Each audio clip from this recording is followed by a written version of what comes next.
பிரியமான தேவனுடைய பிள்ளைகளே, அநேகர் கேட்கிறாங்க, ஐயா எனக்கு மட்டும் ஏன் பிரச்சனை, எனக்கு மட்டும் ஏன் போராட்டம், ஐயோ ஒரே குழப்பமாவே இருக்கு, ஏன் எனக்கு மட்டும் நடந்து கொண்டு இருக்கிறது, எனக்கு ஒரே கேள்வியா இருக்கு, குழப்பமா இருக்கு. ரோமர் 8:28 வாசித்து, அவரிடத்தில் அன்பு கூறுகிறவர்களுக்கு சகலமும் நன்மைக்கு எதுவாய் நடக்கிறது. உங்களுக்கு ஒரு விசுவாசம் தேவை, உங்களுக்கு ஒரு வெளிப்பாடு, தெளிவு தேவை.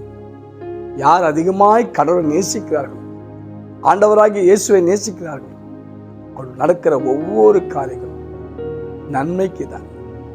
யோசேப்புக்கு நடந்ததெல்லாம் தீமையா இருந்தார், அதை கடவுள் நன்மையாய் முடிசூட்டினார். ஆதியாகமம் 50:20 வாசித்திருப்பார்.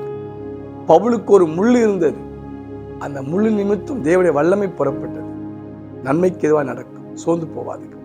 God bless you.